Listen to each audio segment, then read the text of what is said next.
The following was recorded in front of a live studio audience at the Studio 21 Podcast Café. This is the United Podcast Network.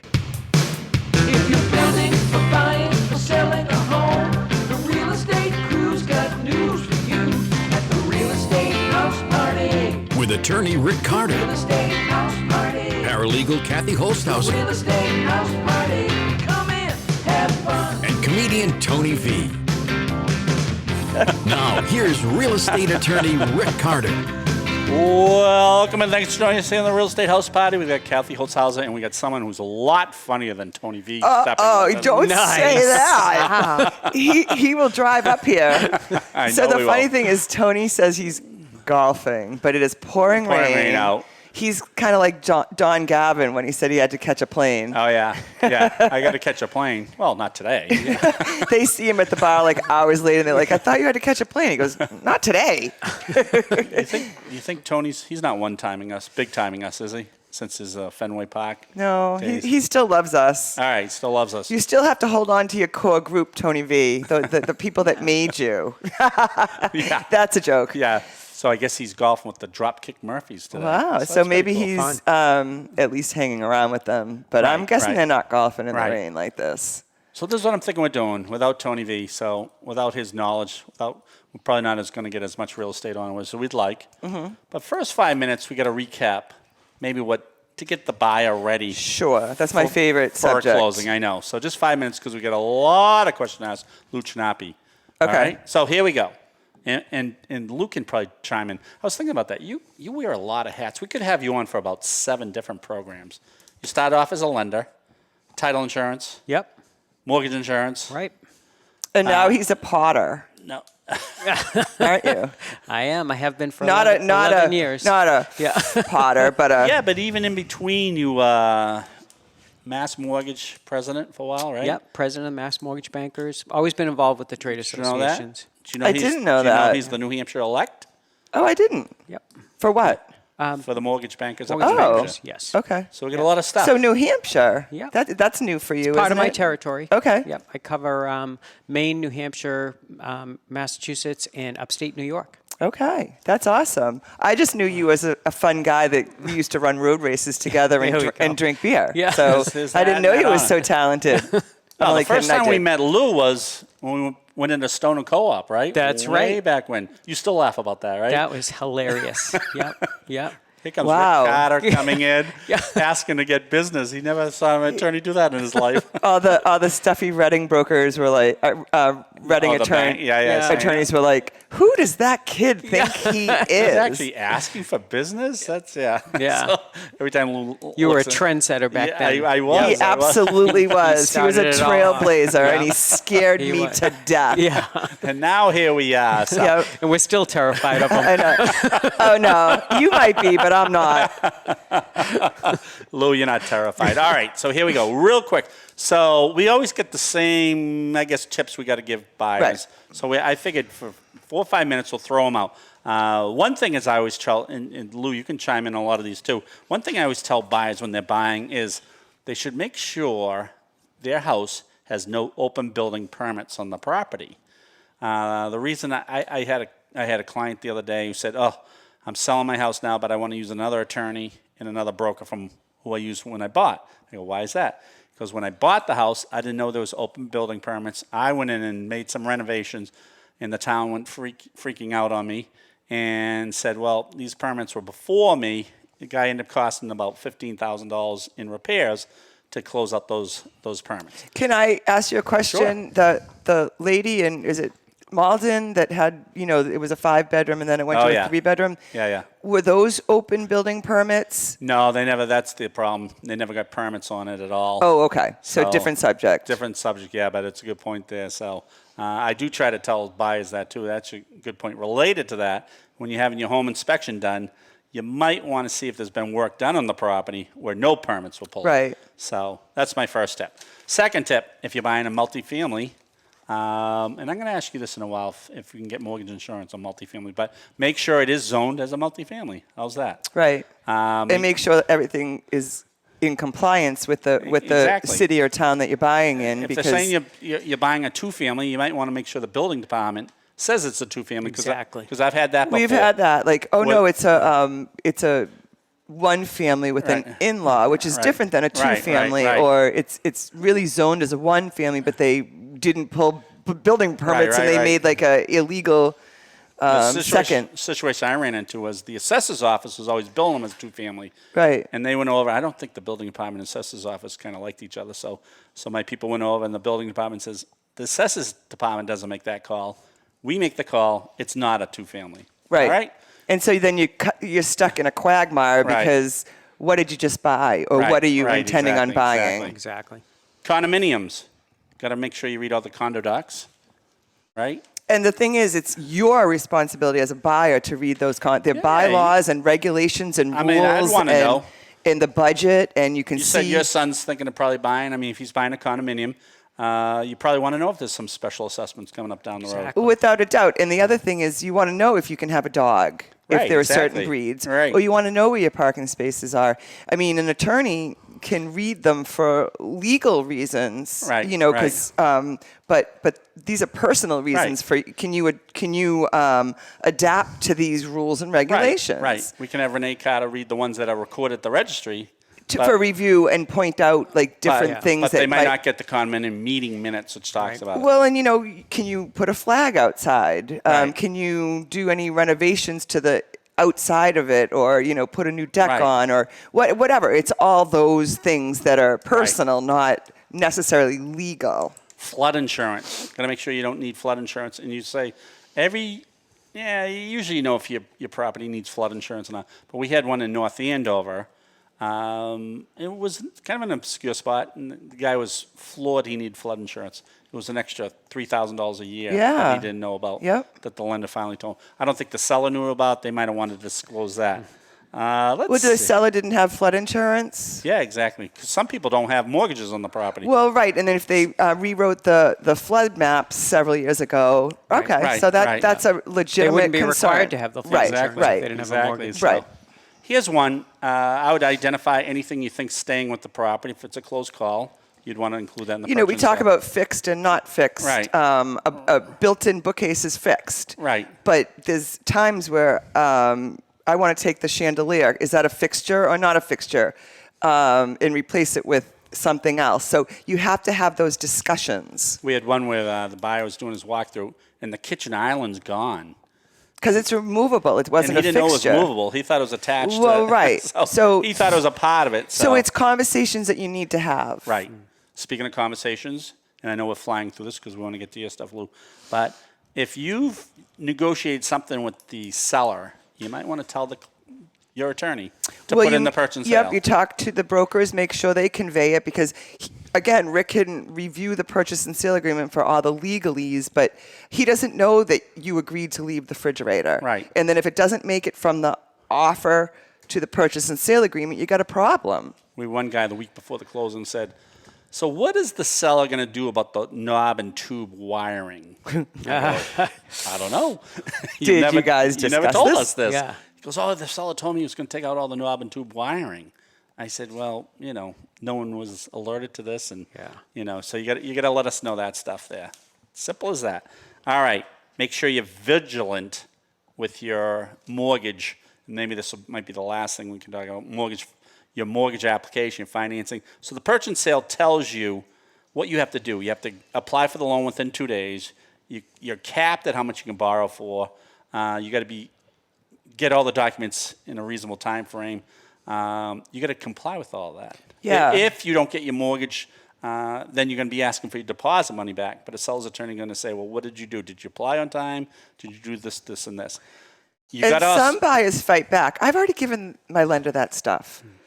That is a stupid stand, because if you've already given it to them and they've asking for it again, that means it's lost somewhere. Right. You just resend it. Right. Or more often than not, what happens is they've given the documentation for the pre-qualification. Now they found a property. Now they're moving forward. Well, that documentation is beyond Old. 90 days. Right. It's too Right, old. right. They need it updated. You're right, So right. don't fight your lender on that. Don't Just fight provide your what lender on just provide them anything with they're what they need. asking. And Right. they say, I don't know why. I lived at that property 20 years ago. Well, it showed up on your credit report, and they're asking about it. We- I don't know why I need to do that. Well, you know what?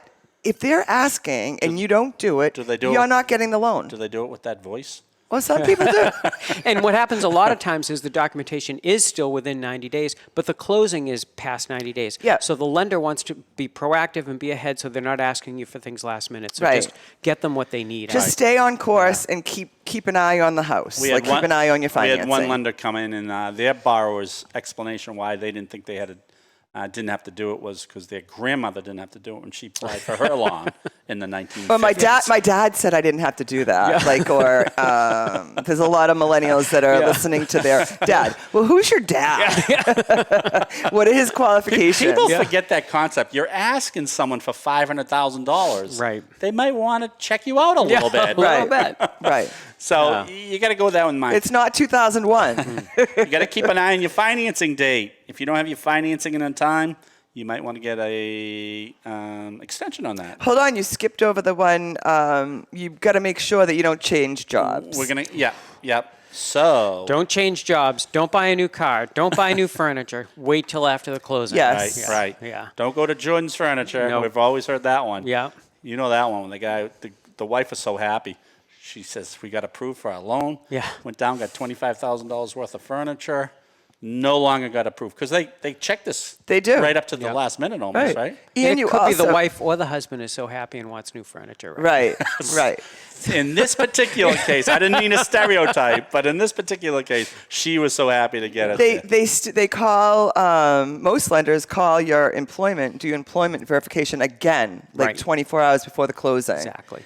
So you must have get that all the time. People, they decide to make a move on their employment a few weeks beforehand. And the thing is, if you know you're going to do it, you say, Lou, I'm thinking about changing my job. And depending on how they stand financially, Right. you'll say, well, that's not a problem. Right. We can work through it. It's same job, same line of work. And Exactly. same company, salary. Or maybe you're leaving for a higher salary. It makes Yeah. sense. But some people will leave a job and now they're going to start their own company. And Right. they haven't closed And that's on their mortgage. crazy. Right, Not something right. you They want want to sell T-shirts Yeah. at Hampton Beach and Abandon. Okay, then. All right, and this last one is usually a Kathy Holtshouser question. You got to make sure you have the money in your account when you're about to buy the property. I've had more people say, well, I can't get that money. It's in a like a Schwab account. somewhere in the Midwest, and they don't wire money out. Mm-hmm. So you have to know in your head pretty much how much you need to bring at closing time. You need to make arrangements to get that money. One of our buyers was buying. Right. And he's giving me a hard time about closing on a certain day, but then he said, oh, and by the way, I'm not going to have the money.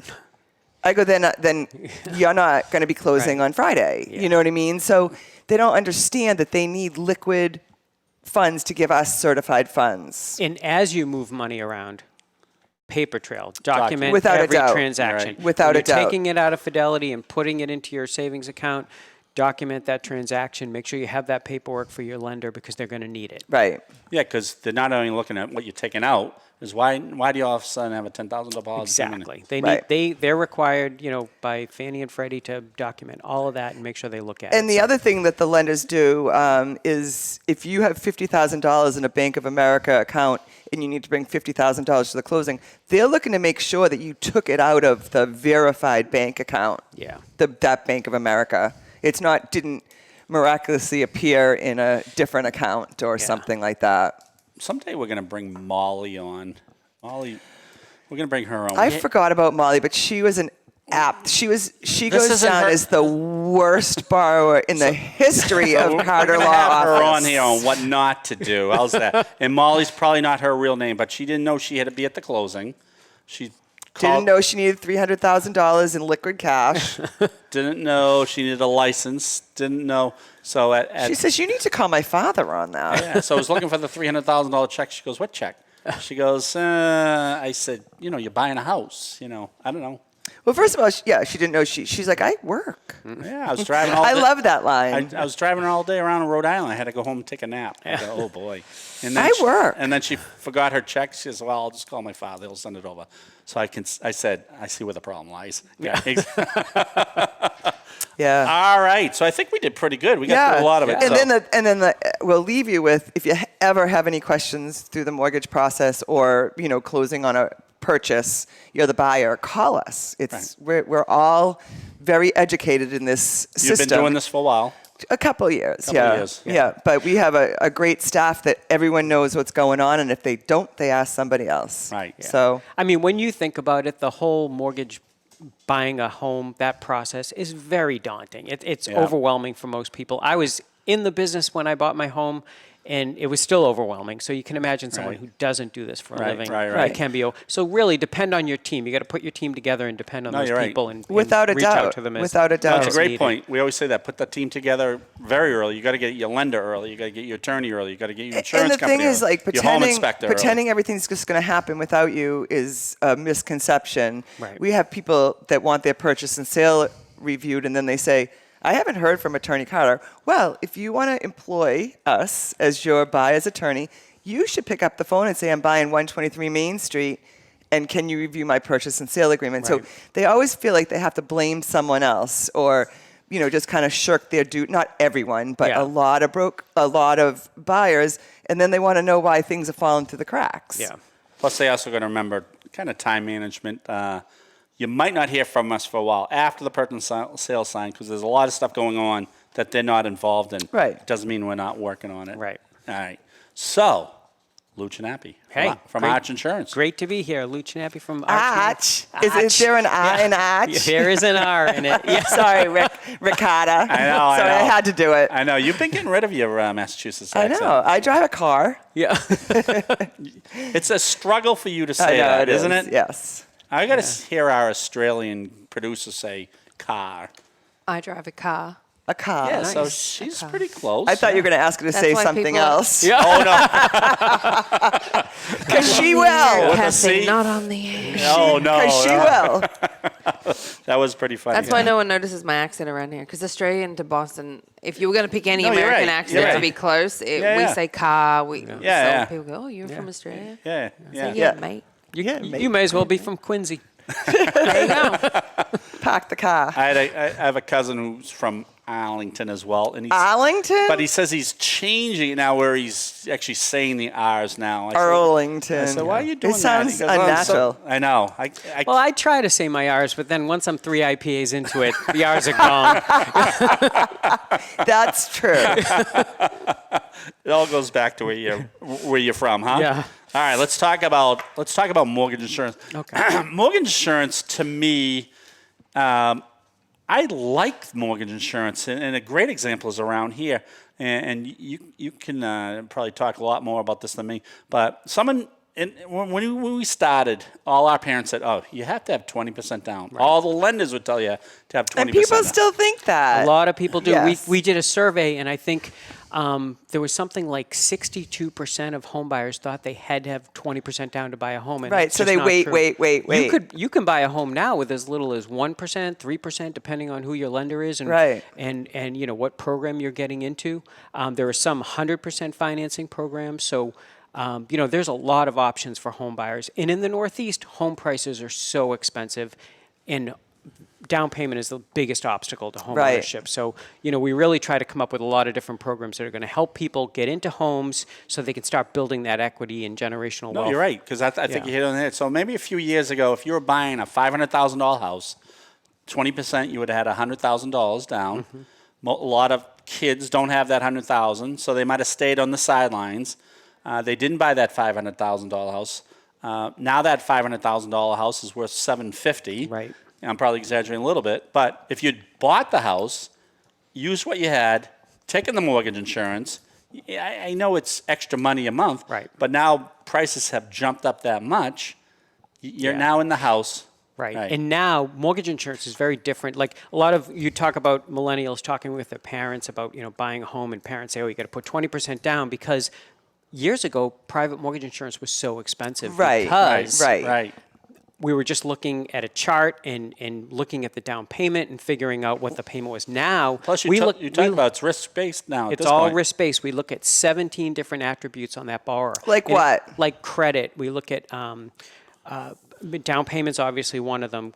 credit, number of borrowers on the loan. 2 borrowers, is less risk than 1 borrower. So there's 17 different pieces of information that we're looking at, Okay. like the type of property that it is, where the property is, and all that. So private mortgage insurance is so inexpensive nowadays. It's cheaper than it was pre-pandemic because properties are performing, particularly in the Northeast, where we are, which is great. So you can really get into a house and pay very little for private mortgage insurance, and it's going to get you into that property so you can start building that wealth and that equity in the property. Like Rick said, it's really important for people to be So able. cost-wise, you don't have to tell us what Arch charge and all that, but just want to know if there's a couple different programs for that. You either pay it monthly or just... I was going to ask, Yeah, which there's- is the there's best, most several different popular? payments. You can pay it upfront or you can pay it monthly. Most people do it monthly because monthly private mortgage insurance is so inexpensive now. Right.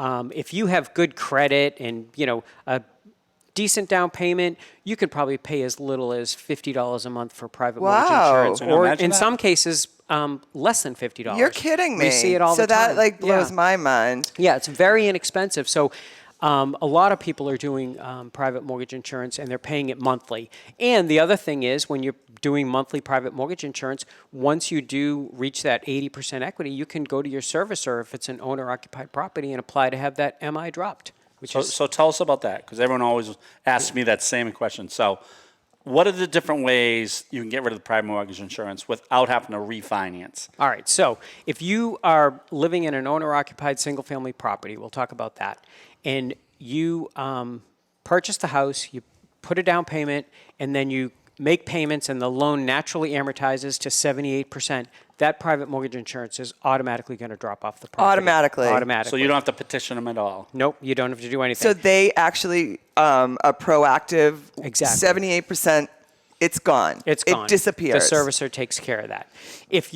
When you feel you're at 80%, you can go to your servicer and say, I feel like I'm at 80% LTV.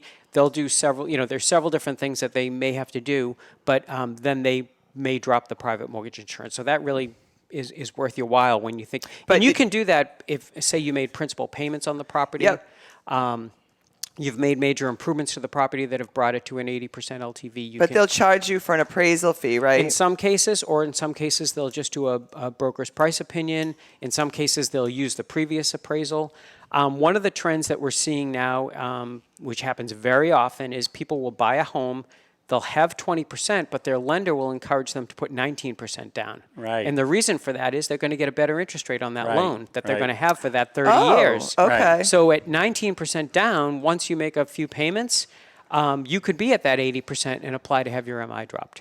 Oh. Yeah, because so that's there's a lots of Tricky. different- Yeah. No, that's a very, very good trick. So Yeah, a lot of lenders are doing that now, and it's more advantageous for borrowers. So what they're doing, just because I love that tip, Yeah.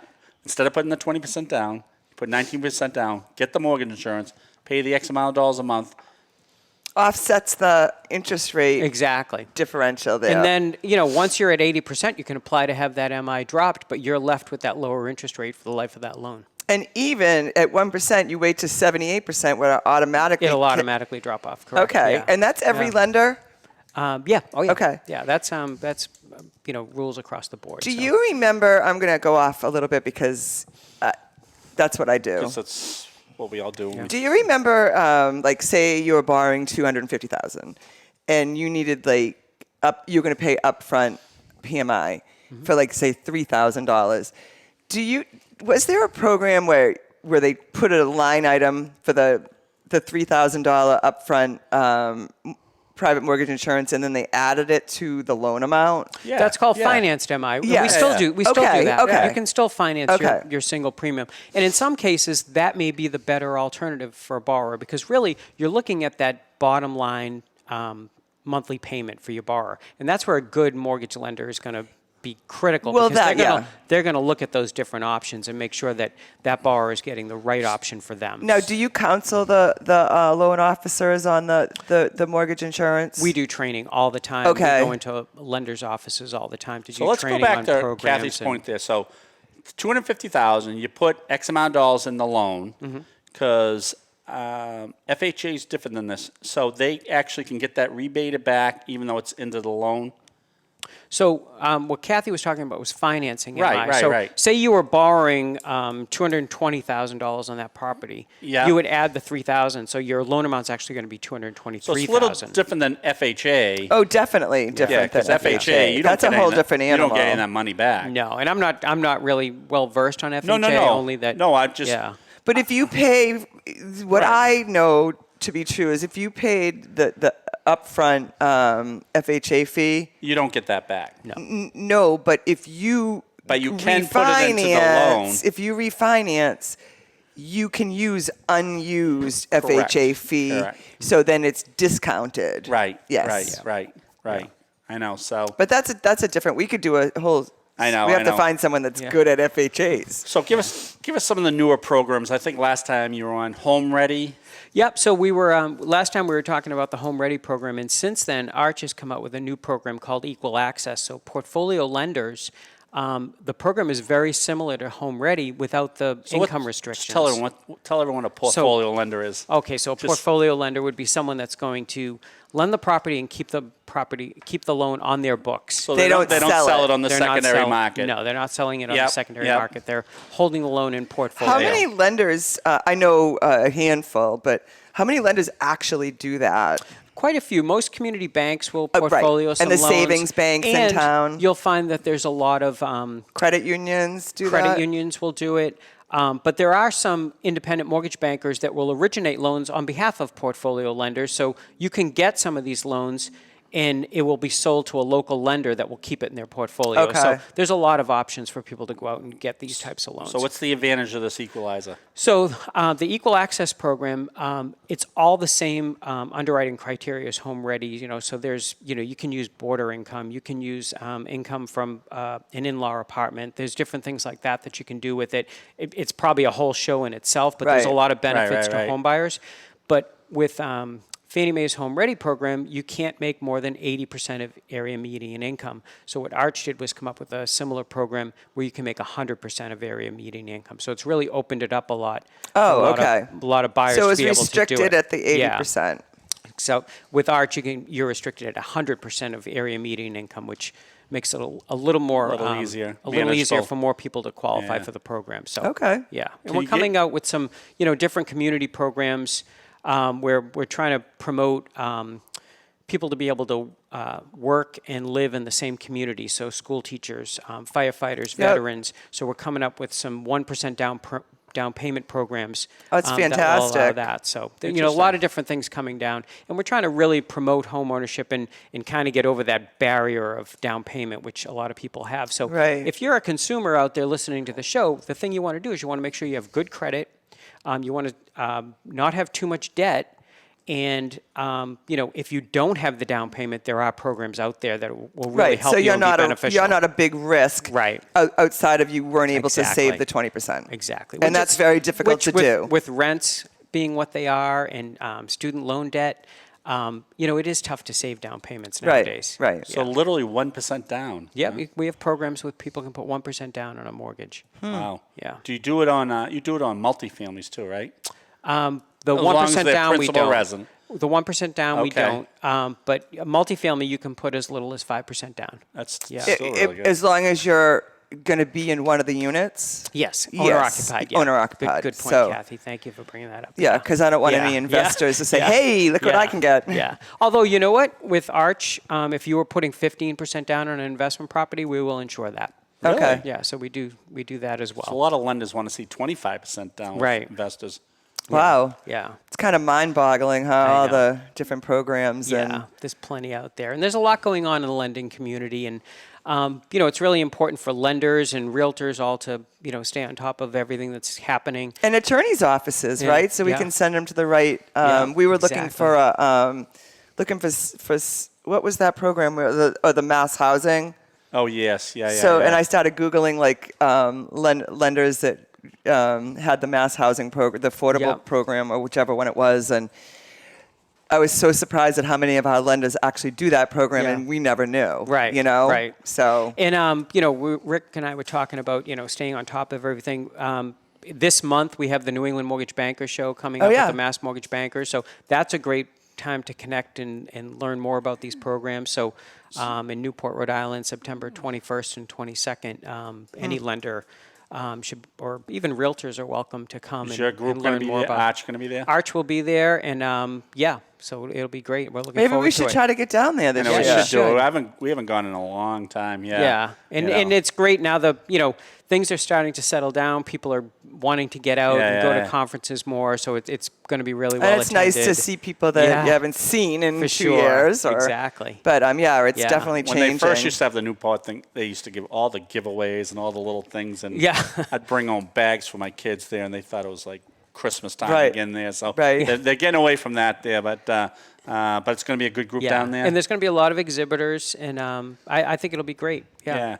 I remember one year we were coming off of like 2003 or 2004. We couldn't even breathe. Or Yeah. 2005, I would say, or 6, right? Yeah. We walk out of there and neither one of us said a word all the way to the car. Yeah. And Yeah. I go, oh my God, we have a lot to do. Yeah. Because we were so busy just Right. pumping out 'Cause the way loans our that office always was, I always thought we were ahead of the game. We were like a trendsetters. we always were. And then we went down to Newport or wherever it was. 2006. And now everyone else is, all the other attorneys' offices are catching up with it. But now they're doing, this, and this. I said, oh boy, we better start So getting neither back one, to we the- were both speechless. Yeah, You know, yeah, kinda there's like, a lot of stuff going on. But ooh boy. yeah, exactly. So what else going on in the community world? So, a lot of we're trying to promote a lot of diversity within the mortgage lending area.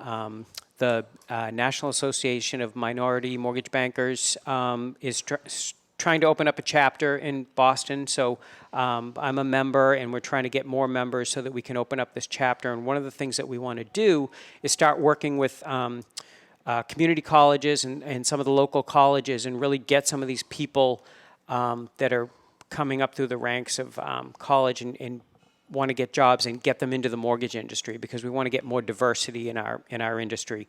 People want to get their mortgage from someone that looks like them, let's face it. So we're trying to promote a little more diversity and get some of those people into the mortgage industry. And So- I think it's hard to break into the mortgage industry Exactly. as a young adult Right. or a Yeah. graduating from college, because you know nothing. Right, And you have to right. find somebody to mentor you Yeah. And the problem with loan origination is it's a commissionable job. So it's Right. very difficult for someone to come out of college and start that job. So they Right. really need some companies Yeah, we to... don't see a lot of the young guys coming out or girls. There are girls. some. I some. notice a lot of community banks are starting to hire people, give them a salary to get them Yes. started, so that way they can, establish themselves, and then they move them to a commission structure, and they're very successful. So we want to see more and more of that in the industry. that's great. Yeah, it's That's important. great. Yeah. So to wrap it up, if they Yeah. need to know about mortgage insurance, they not necessarily call you; they call their lender, Correct. as opposed to Yeah, or they can go to archmi.com, because there's a lot of things for consumers there. Oh, that's good. A lot of helpful information. So what is it? again? Archmi.com. That's pretty cool. And Yeah. Maybe we'll visit